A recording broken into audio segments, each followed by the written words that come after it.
bersatu di dalam doa. Terpujilah nama-Mu Tuhan. Untuk malam ketiga kami kembali dapat bersekutu untuk mempelajari firman-Mu. Ajari kami untuk lebih dekat kepadamu. Urapi hamba-Mu ya Bapa, sehingga hanya firman Tuhan yang hamba sampaikan menjadi berkat rohani bagi kami, kemuliaan bagi nama Tuhan. Di dalam nama Yesus kami berdoa. Amin. Ini ada kabelnya enggak ya? Baik, seberapa dari kita yang bawa Alkitab?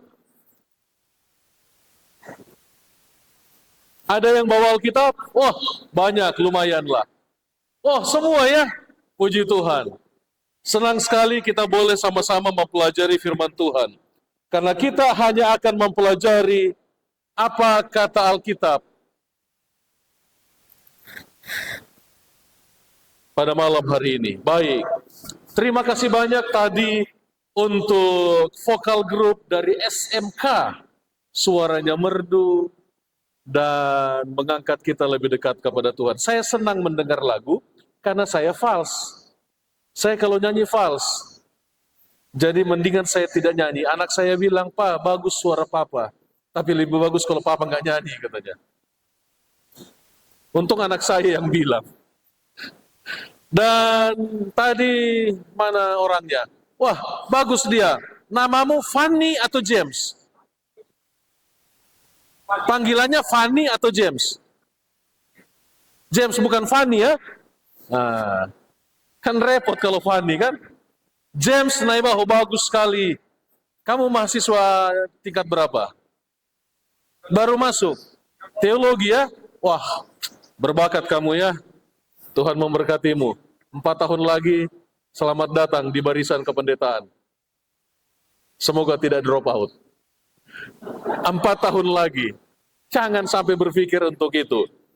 Karena kami di Uni sudah menghitung sejak kalian kuliah semester 1 kependetaan. Maksudnya adalah ketika kalian melakukan sesuatu yang tidak baik sementara kalian kuliah, itu masuk recordnya di kami. Dan langsung ditandai, oh si ini. Dan agak sulit nanti ketika masuk ke pendeta meskipun tamat atau diurapi. Karena beberapa juga bahkan sampai pensiun tidak diurapi. Jadi mungkin kelihatannya kalian pikir, kami masih kuliah belum pendeta. Tapi kami lagi memantau kalian. Kalian mau jadi pendeta di gereja Advent kan? Iya, kalau mau jadi pendeta di gereja Advent, makanya kita pantau. Tidak mungkin kita tidak pantau. Kita pantau sejak dari pembibitan sampai penuaian. Jadi semua kita lihat, khusus mahasiswa kependetaan ya. Kalau calon istri pendeta kita nggak lihat. Hanya mahasiswa kependetaannya saja. Tapi bagus juga ini kalau carinya sejak dari kampus. Asal jangan lepas gate, lepas cinta. Baik, kemarin malam kita belajar soal, 2 malam lalu kita belajar soal kasih. Saudara dan saya, kemarin juga kita bahas saudara dan saya diselamatkan oleh kasih karunia Allah. Bukan apa yang saudara buat, bukan? Tapi saya mau sampaikan kepada saudara, daripada saudara dengar dari orang lain, mendingan saudara dengar dari saya. Ada yang punya Alkitab yang ada suplemennya?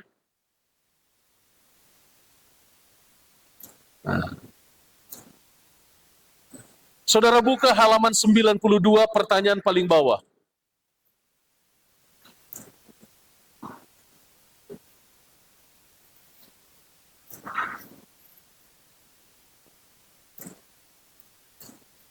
Ada pertanyaan di situ.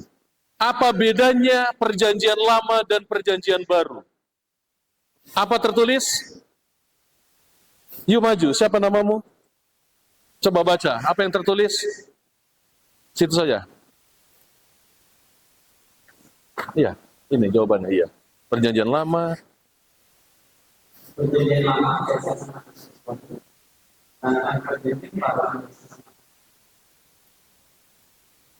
Perjanjian lama didasarkan atas perbuatan, sedangkan perjanjian baru didasarkan atas iman, kasih karunia. Are you with me? Saudara setuju dengan itu? Itu bukan doktrin gereja Advent. Jadi waktu Alkitab ini TB2, ini kan Alkitab sekarang TB2, nggak tahu kalau saudara punya. Ada TB2, TB2 ada beberapa yang menarik. Contoh, Wahyu 3 ayat 14. Coba baca Wahyu 3 ayat 14. Kita belajar doktrin lah sedikit ya. Wahyu 3 ayat 14. Apa bunyinya? Coba yuk baca. Maju lagi. Siapa namamu? Siapa? Hah? Serius. Oh, namamu Serius. Waduh. Oke.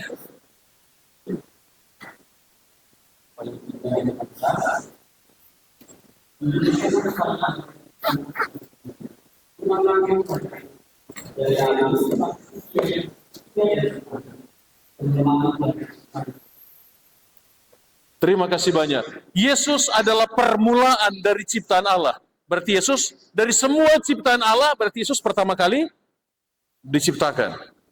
Betul? Alkitab saudara bilang tulis begitu? Pertanyaannya, apakah memang doktrin begitu? Apakah Yesus ciptaan? Tentu tidak. Penulisnya yang salah terjemahin. Itu sebabnya TB2 tulis begini. Inilah firman dari Amin, saksi yang... yuk bacalah, serius. Saya nggak bawa kacamata.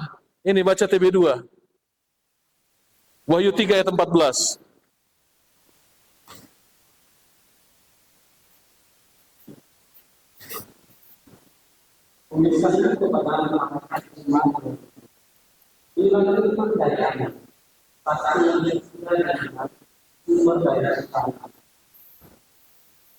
Oke, jadi Yesus Kristus adalah sumber dari segala ciptaan Allah. Are you with me? Setuju? Setuju. Itu sebabnya TB2 dan banyak, saya bisa jelasin banyak hal tentang perbedaan TB1 dengan TB2. Beberapa hal yang mereka salah terjemahkan. Mereka akui, lalu mereka buat TB2. Karena TB2 lagi diedit, lalu Lembaga Alkitab Indonesia meminta Gereja Advent sekaligus mengedit suplemen. Itu sebabnya suplemen yang ada di tangan saya berbeda dengan suplemen yang ada di tangan saudara. Saya sudah edit, kebetulan saya diminta untuk mengedit suplemennya. Saya sudah edit suplemennya, sehingga pertanyaan nomor 6 itu tidak ada lagi di sini. Kita diselamatkan oleh kasih karunia, bukan oleh perbuatan. Ada yang saya edit juga soal Trinitas. Kalau saudara baca tentang Trinitas, ada yang tidak sesuai dengan doktrin Gereja Advent. Saya edit juga. Lalu muncullah suplemen yang baru di TB2. Jadi TB2-nya, terjemahan baru edisi 2-nya sudah lebih baik penerjemahannya. Dia punya suplemen juga sudah lebih sesuai. Sudah sesuai lah dengan doktrin Gereja Advent saat ini. Jadi kalau saudara mau silakan cari bukunya, entah di mana. Ada di kantor daerah Pendeta Amron? Ada. Ada di kantor daerah bukunya. Alkitabnya. Saya tidak ada promosi, tidak ada juga dapat royalti dari situ. Maksud saya, untuk pengetahuan khususnya yang mahasiswa teologi, supaya kalian bisa belajar. Saya tidak tahu berapa harga bukunya satu ini, Alkitabnya. Baik, kita belajar. Judul pada malam hari ini adalah sekaranglah waktunya untuk menyingkapkan tabir. Tabir apa? Tabir kegelapan. Baik, ini adalah, saya tidak tahu, biasanya anak-anak muda sekarang suka Gen Z namanya ya.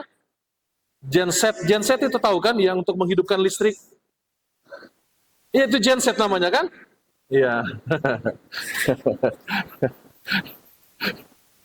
Jadi Gen Z sekarang ini suka nonton film. Kalian pernah dengar setidaknya atau nonton film Gods atau The Gods of the Egypt?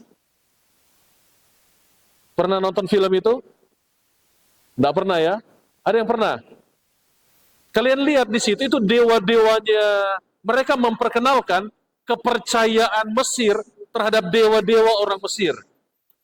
Salah satu dewa yang paling utama adalah dewa Ra, dewa matahari.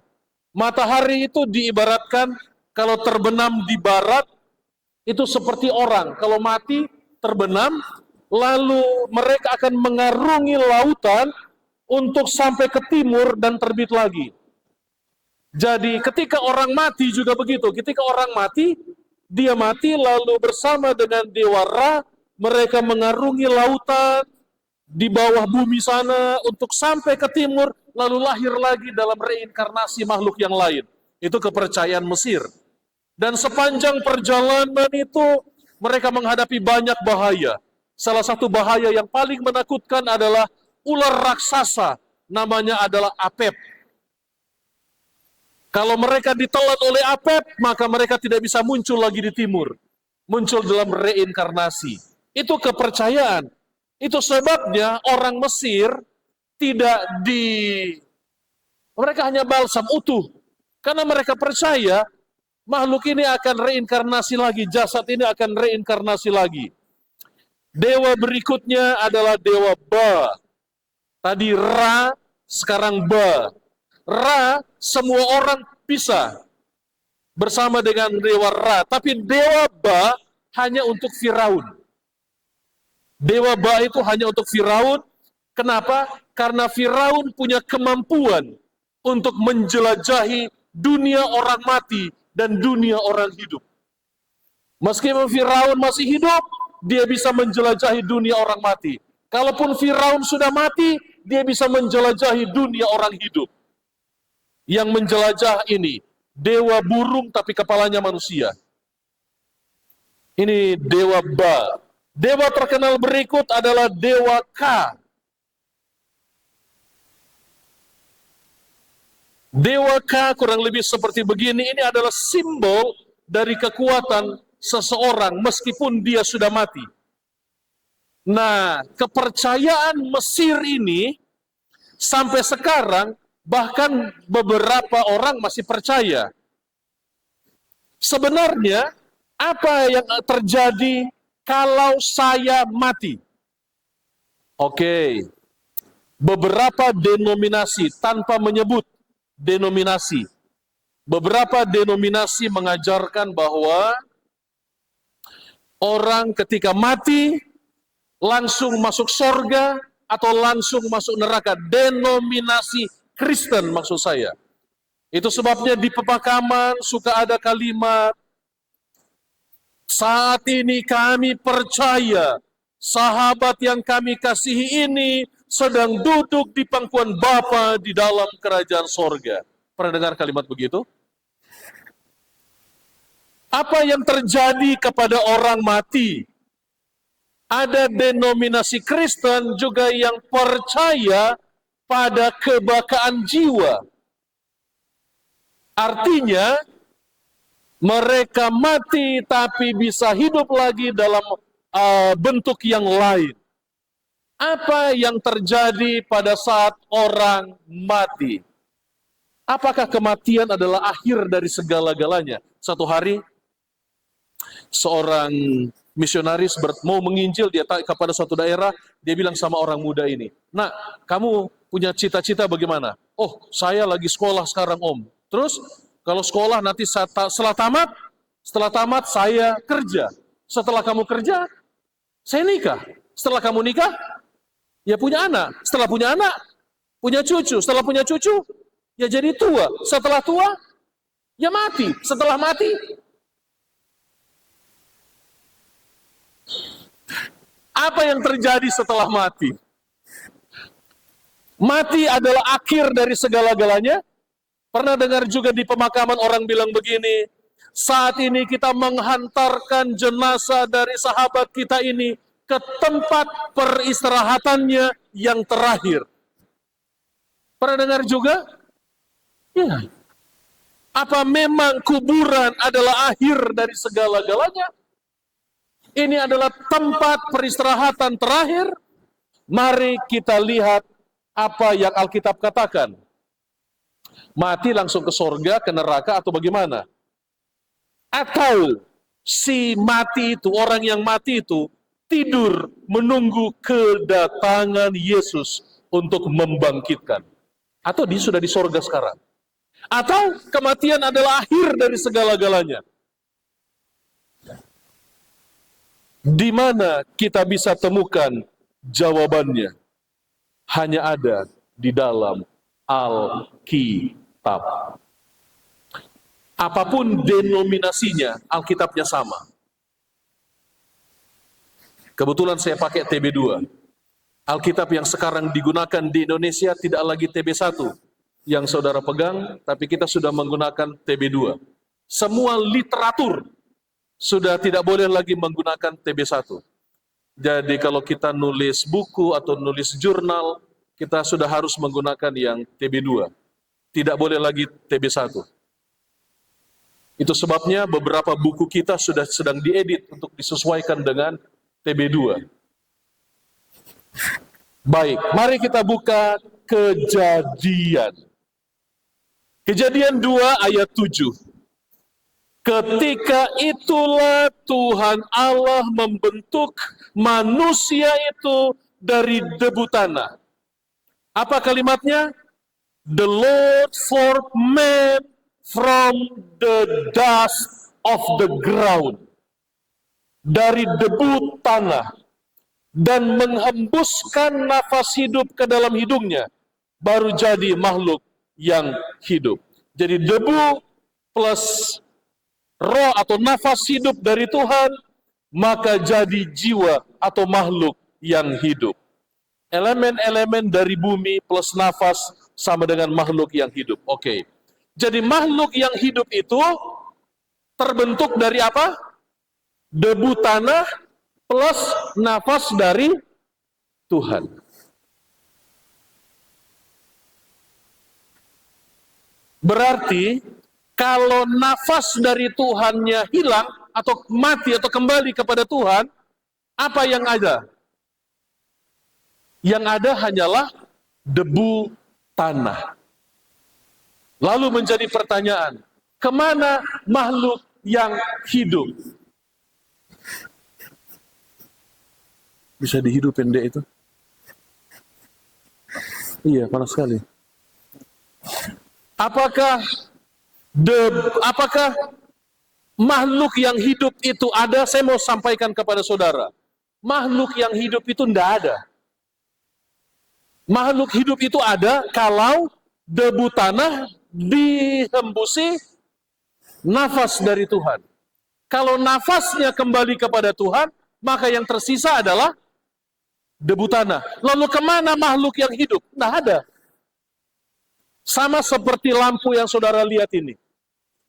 Lampu ini terang.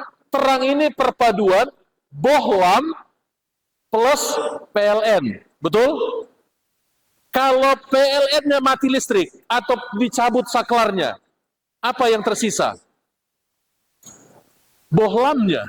Pertanyaannya, kemana terangnya? Terang itu tidak ada. Terang itu hanya ada kalau bohlam dialiri listrik. Mengerti maksudnya? Itu sebabnya tidak ada roh yang gentayangan. Karena orang berpikir kalau manusia mati, roh kembali kepada Tuhan, maka jiwa yang hidup menjadi gentayangan. Tidak. Tidak ada gentayangan. Baik. Apakah jiwa itu? Apakah itu kekal atau dapat mati? Saya sudah jelaskan, jiwa tidak kekal. Oke, saya mau tanya kepada mahasiswa teologi. Mana yang benar dari kedua statement ini? Ketika manusia mati, siapa ketua himanya untuk teologi? Boleh berdiri?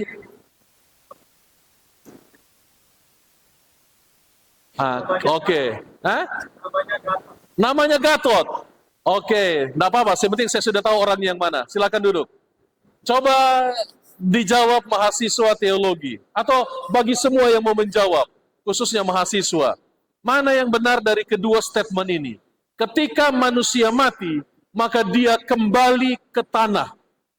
Atau ketika manusia mati, dia kembali menjadi tanah.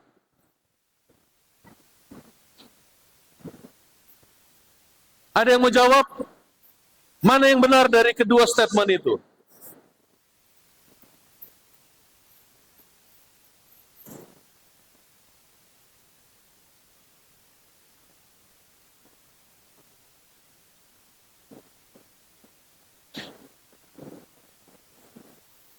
Baik.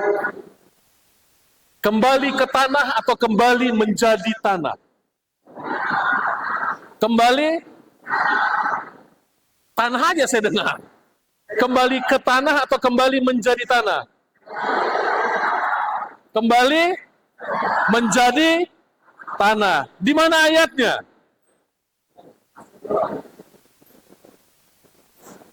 Di mana ayatnya? Kejadian 3 ayat 19. Masalahnya mata saya bermasalah. Coba kalian baca Kejadian 3 ayat 19. Apa tertulis di situ?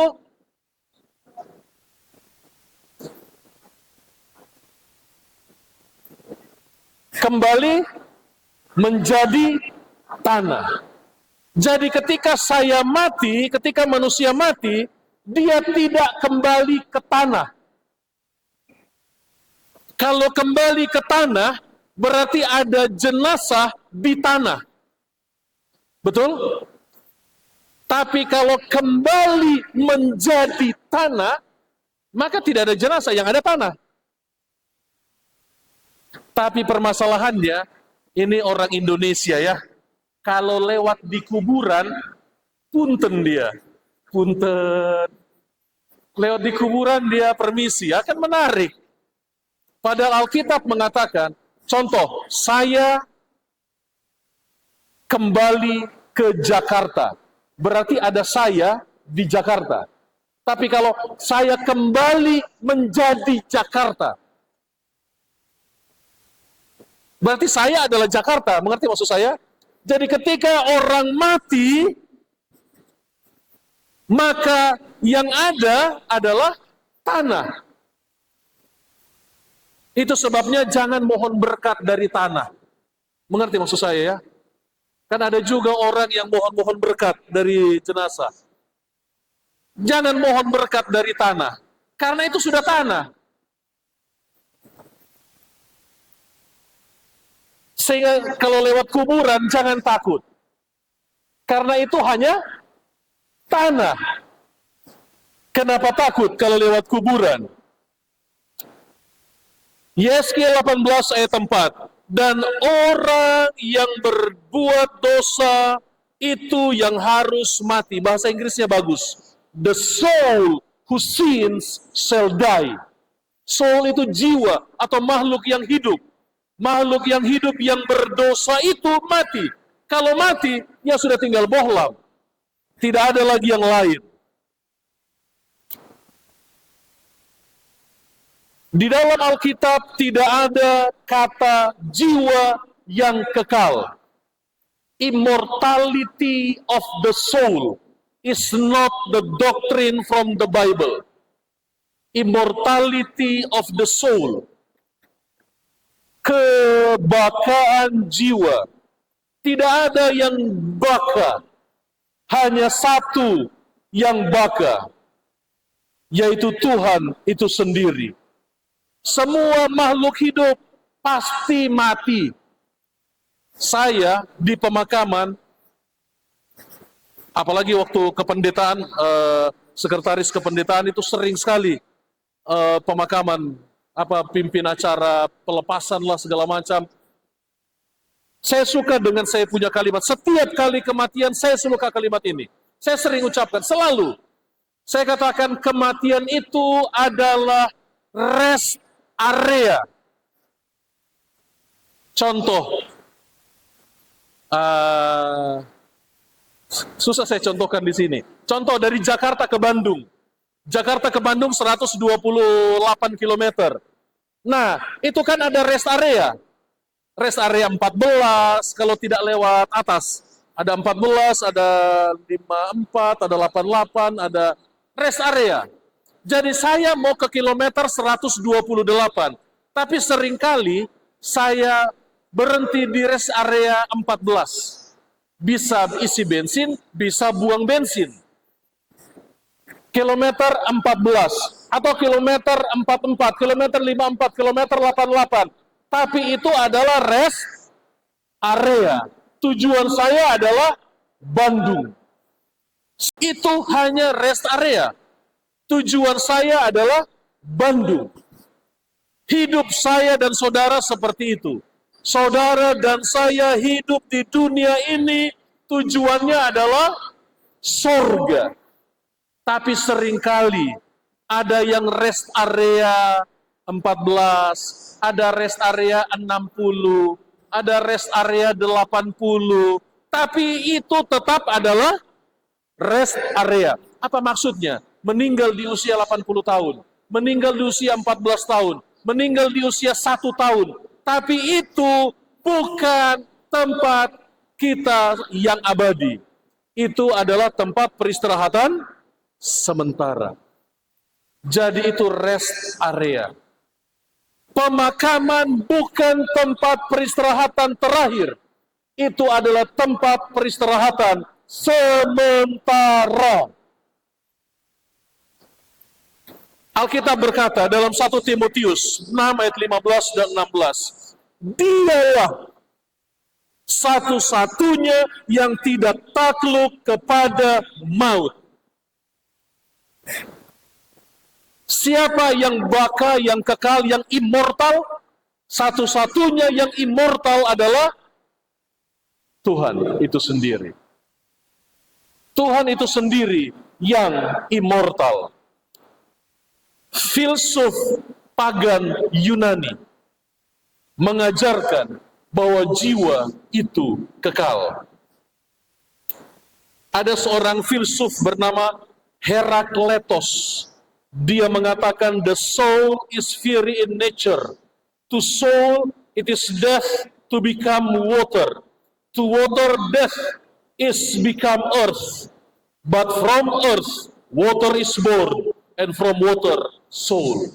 Jadi mutar-mutar di situ aja. Dari jiwa, tanah, kembali ke air, ke jiwa. Jadi tidak ada, itu lingkaran-lingkaran abadi. Kalau sudah mati, bangkit lagi jadi bayi lagi, mati, bangkit lagi jadi bayi. Dan begitu terus. Socrates dan Plato. Kan ada 3 ini yang terkenal, SPA namanya kan. Socrates, Plato, Aristoteles. Kalau belajar filsuf Yunani. Socrates tidak ada buku-bukunya. Selalu ambil dari Plato. Plato dan Socrates bilang begini, tubuh akan mati, sementara jiwa terus-menerus dilahirkan kembali, inkarnasi dalam tubuh berikutnya. Jadi ini ajaran paganisme, ajaran yang mengatakan bahwa jiwa itu mutar-mutar begitu saja. Itu seperti ajarannya Mesir, tetapi Alkitab mengatakan bahwa tidaklah demikian. Mati itu juga tidak kekal selama-lamanya. Berkali-kali Alkitab mengajarkan bahwa jiwa itu mati, tetapi ada kebangkitan bagi orang benar. 1 Korintus 15. Sesungguhnya aku menyatakan kepadamu suatu rahasia. Kita tidak akan mati semuanya, tetapi kita semuanya akan diubah dalam sekejap mata pada waktu nafiri terakhir berbunyi. Sebab nafiri akan berbunyi dan orang-orang mati akan dibangkitkan dalam keadaan yang tidak dapat binasa. Jadi kapan kebangkitan bagi orang? Saat Yesus datang. Saat Yesus datang. Jadi tidak ada mati lalu sekarang masuk surga atau masuk neraka. Nanti saat Tuhan datang. Ketika Allah menciptakan Adam dan Hawa, Dia hanya menghembuskan nafas hidup, bukan jiwa yang kekal. Nafas hidup diberikan kepada manusia. Baik, ini saya sudah jelaskan tadi. Pengkhotbah 12 ayat 7. Dan debu kembali menjadi tanah seperti semula, dan roh kembali kepada Allah yang mengaruniakannya. Ketika saya dan saudara mati, maka debu ya kembali jadi debu. Seperti Kejadian 3:19 tadi. Tetapi roh atau nafas hidup kembali kepada Allah. Lalu apa yang terjadi dengan manusia yang hidup? Saya yang hidup? Tidak ada. Saya ini bisa hidup kalau debu tanah plus nafas hidup dari Tuhan. Baik. Ketika nafas hidup kembali kepada Tuhan, maka kita mati. Tidak ada roh yang gentayangan. Tidak ada spiritism, roh yang gentayangan. Tapi roh yang gentayangan itu diajarkan oleh beberapa denominasi saat ini. Ini saya punya ilustrasi tadi tentang bohlam. Pertanyaan berikutnya, apakah ada kesadaran dalam kematian? Ada? Tidak ada. Kenapa tidak ada kesadaran?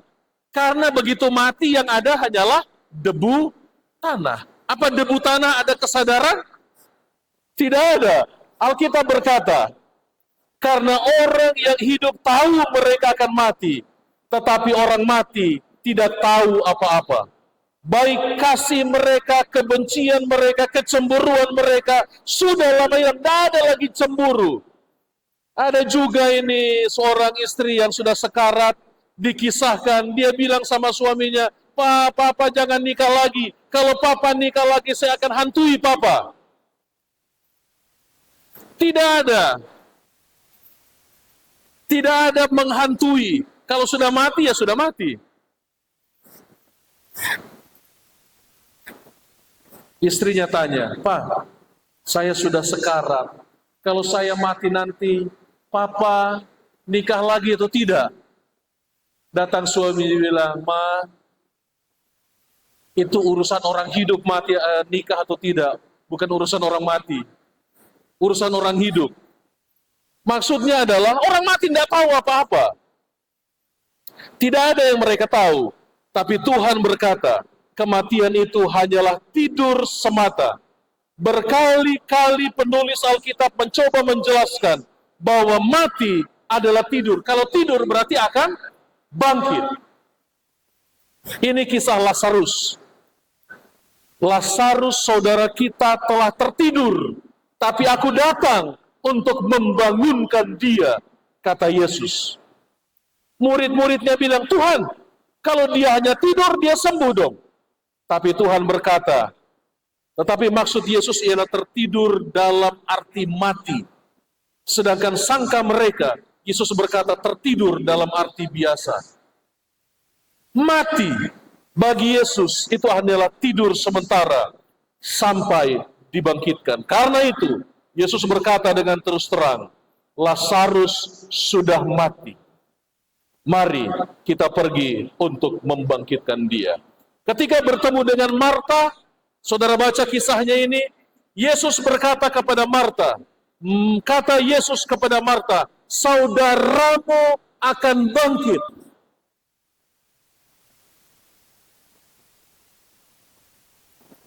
Pertanyaannya, apa Marta percaya akan kematian dan kebangkitan? Marta jawab Yesus. Kata Marta kepada Yesus, aku tahu bahwa ia akan bangkit pada waktu orang-orang bangkit pada akhir zaman. Marta tahu, oh Yesus saya tahu, saudara saya akan dibangkitkan pada kebangkitan akhir zaman. Tetapi Yesus berkata, saya mau bangkitkan dia sekarang. Dan kita tahu semua kisahnya, Lazarus keluar untuk dibangkitkan. Kebangkitan Lazarus adalah jaminan bahwa kita bisa dibangkitkan. Tidak ada gentayangan segala macam, tidak ada. Tapi saya mau sampaikan satu hal kepada saudara. Banyak yang saya mau sampaikan, tapi limited time tidak mungkin saya jelaskan. Jadi gini, Gereja Masehi Advent hari ke-7, ini khusus untuk mahasiswa teologi, kita punya 9 distinctive doktrin. 9 distinctive doktrin yang membedakan gereja Advent dengan gereja lain. Salah satu distinctive doktrin gereja kita adalah state of the dead, keadaan orang mati. Gereja kita percaya bahwa kebangkitan hanya terjadi nanti saat Yesus datang, dan tidak ada roh gentayangan sekarang ini. Salah satu statement gereja kita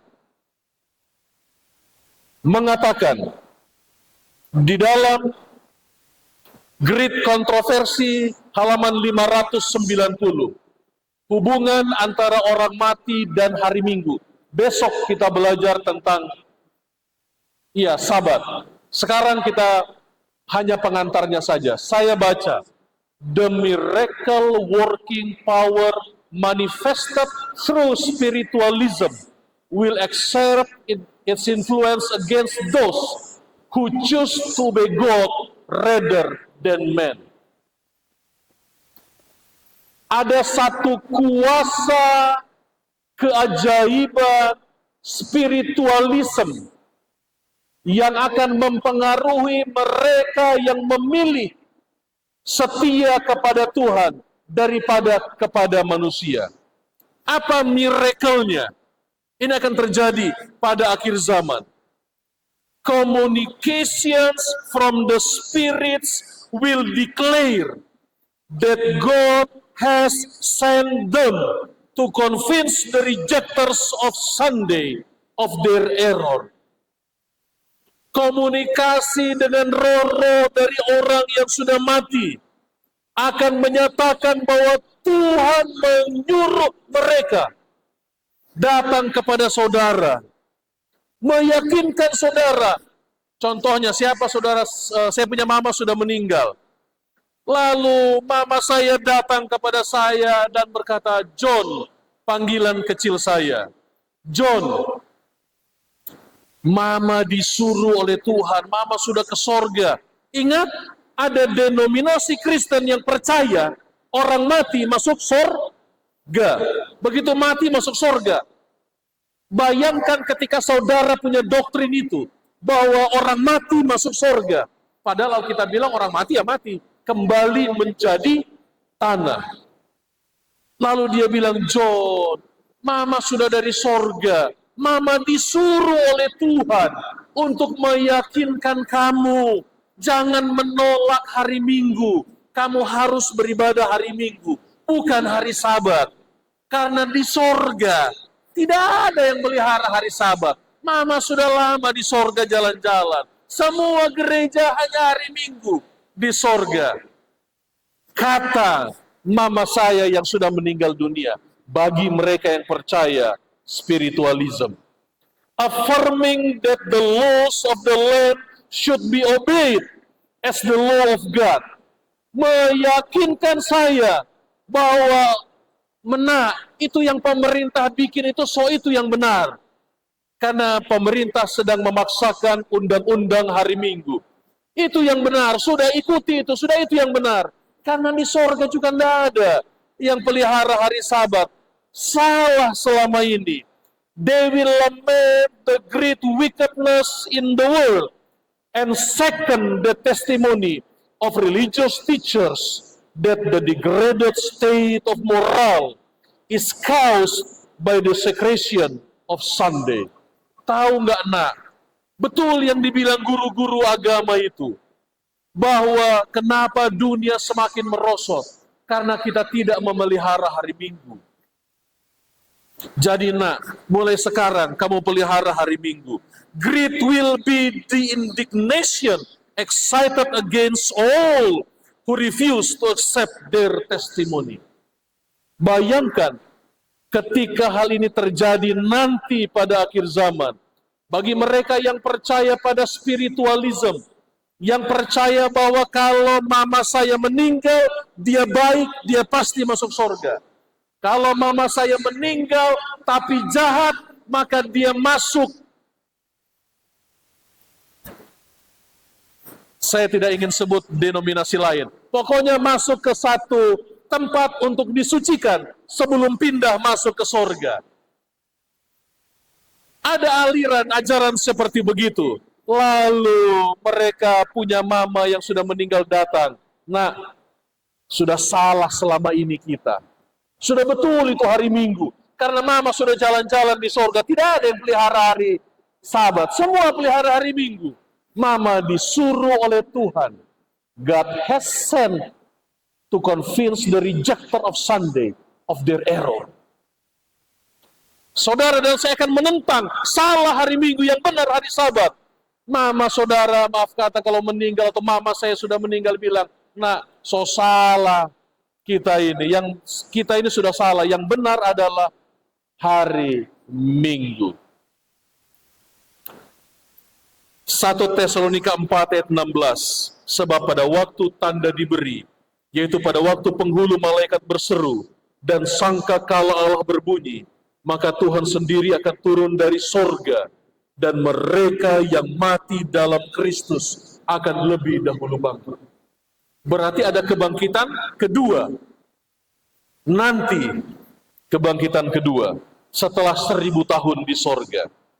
Sesudah itu kita yang hidup yang masih tinggal akan diangkat bersama dengan Tuhan di angkasa, di sorga. Demikianlah saudara dan saya akan selama-lamanya bersama dengan Tuhan.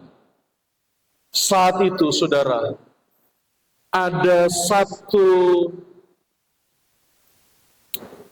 bahasa Inggrisnya relinking the family chain, menyatukan kembali mata rantai keluarga yang terputus karena kematian. Kami masih utuh semuanya, kecuali mama saya sudah meninggal dunia. Saya tidak tahu saudara bagaimana. Entah ada keluarga yang sudah meninggal, tapi pada hari kebangkitan, Yesus datang, terjadi relinking of the family chain. Kita semua akan bersatu kembali, menyambut Tuhan di angkasa, dalam satu pertemuan yang takkan terpisahkan lagi. Saya menutup khotbah ini dengan statement kutipan dari Ellen White, Maranatha 308.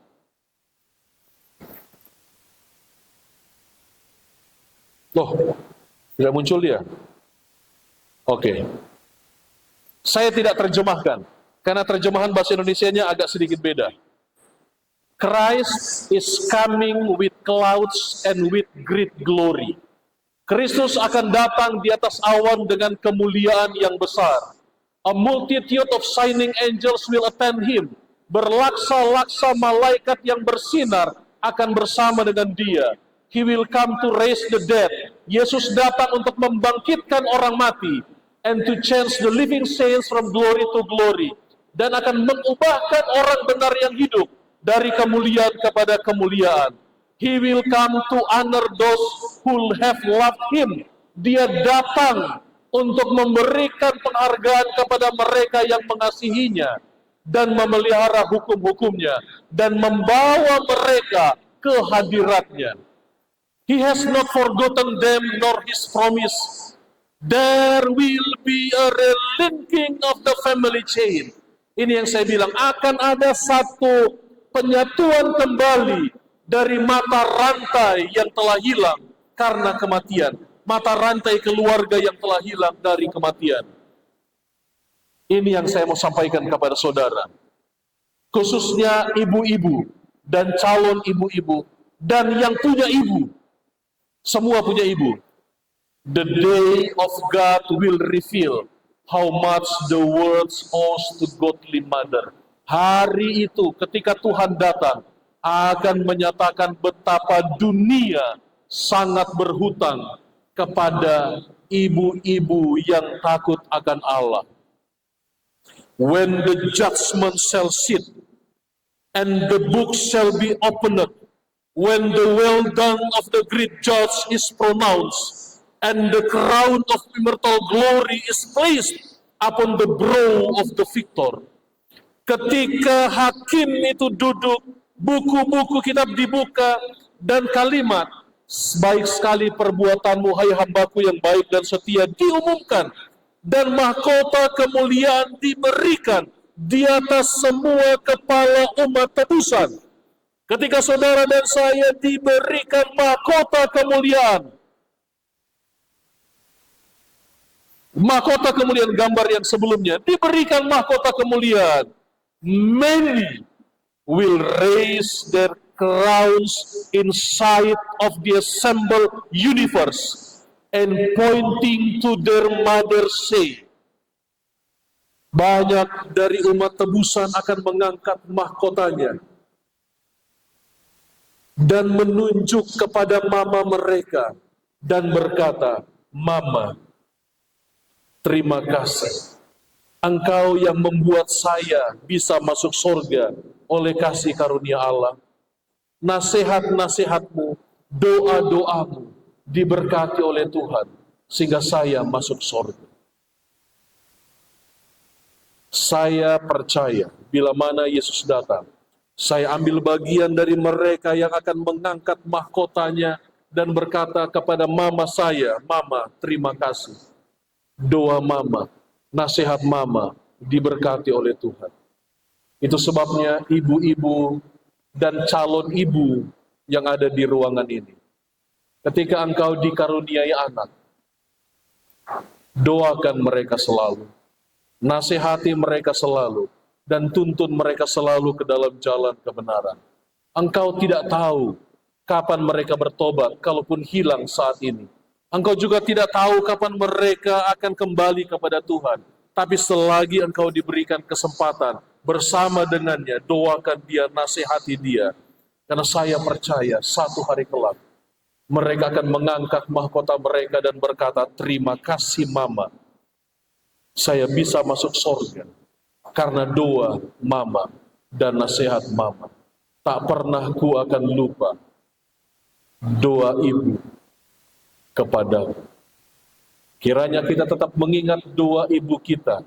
Tetap setia anak-anakku, tetap setia kalian sampai Tuhan datang. Saya bawa di dalam nama Yesus. Amin.